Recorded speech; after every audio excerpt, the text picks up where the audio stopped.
primeiro Fórum CLP, uma realização do Centro de Liderança Pública. Estou aqui ao lado do colunista do nosso portal Veja.com, Reinaldo Azevedo. Primeiramente, Reinaldo, o tema da sua exposição aqui no Fórum foi coragem de defender a liberdade de opinião, o Estado de Direito e as instituições democráticas. Por que é preciso coragem de defendê-los? Pois é, esse é o problema. É preciso coragem de defendê-los porque você tem hoje grupos organizados no país, grupos organizados na política, que não estão contentes. Isso é, que não se conformam com a existência da liberdade de expressão, do Estado de Direito, da democracia. Isto é, enfim, uma realidade óbvia, evidente, consubstanciada nas várias iniciativas do próprio governo federal de tentar criar controles da imprensa, tentar controlar as empresas de comunicação, tentar mesmo caçar concessões, caçar licença de jornalistas, a depender desse ou daquele critério. Ora se usa os direitos humanos, ora se usa uma outra questão qualquer. O fato é, existem no país correntes de pensamento que não se conformam com a existência de um regime de liberdades públicas. Então é preciso certa coragem, porque você tem que enfrentar certas legiões do ódio, certas legiões da desqualificação. Então você, curiosamente, precisa de coragem para defender a lei. Convenha, isso no Brasil até que não é tão estranho, né? Frequentemente a gente tem que ter coragem de defender a lei. Diante de um poder judiciário atuante, aparentemente atuante, qual o risco dessas ações, esses ensaios prosperarem e virar algo de concreto? Primeiro que o ministro Gilmar Mendes, ele está no Supremo. É uma instância da Justiça, não é a única. Até que uma questão chegue ao Supremo, quando é de natureza constitucional, portanto, demora um pouco. E você tem entraves à liberdade de expressão muito antes disso. Segundo, que é preciso considerar que a composição desse Supremo ela não é eterna.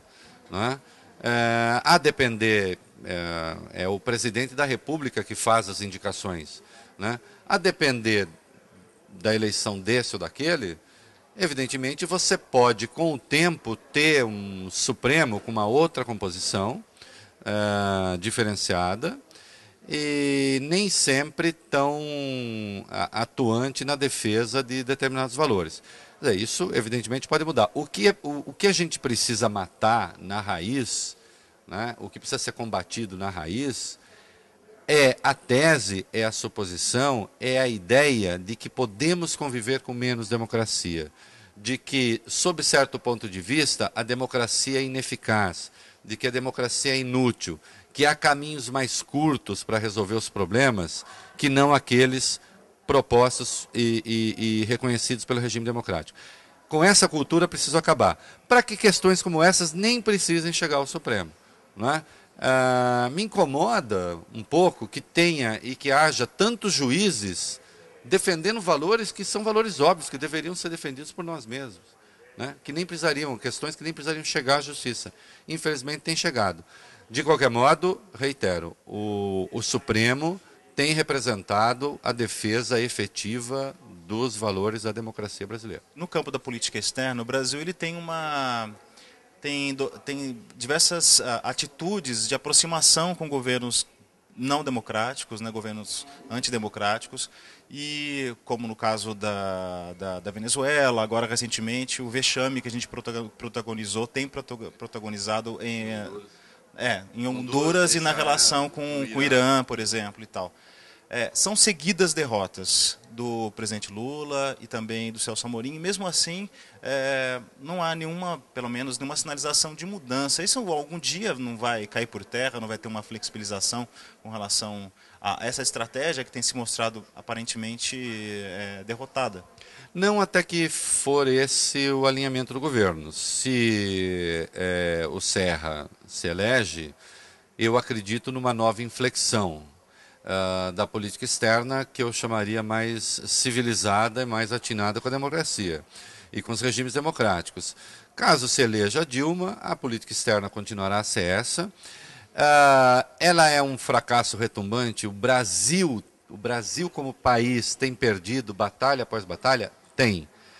Só que ela é considerada um sucesso do ponto de vista da construção da imagem do Lula. Ele é uma figura hoje internacionalmente conhecida, já foi mais respeitada, evidentemente não por conta dessas escolhas, mas por conta de escolhas que a economia brasileira fez, que fez, aliás, desde o governo passado e que continuou fazendo o governo dele. Eu reconheço esse mérito, nunca neguei, não é?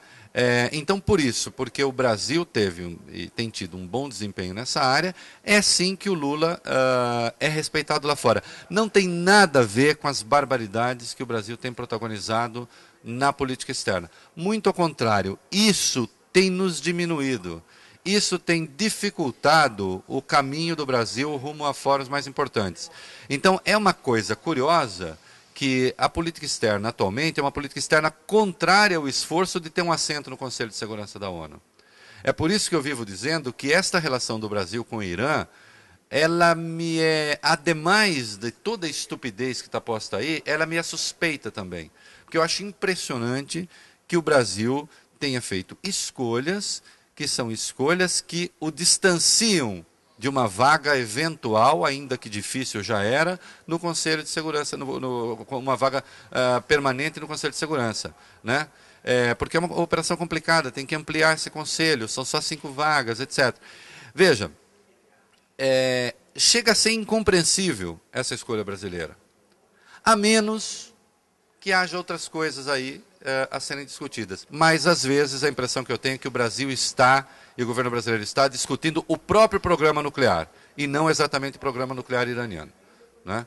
E aí já é uma loucura num outro nível. Então, logo mais você confere sobre esses assuntos, novos posts do Reinaldo na coluna dele aqui no portal Veja.com e também novas entrevistas aqui direto do Fórum CLP.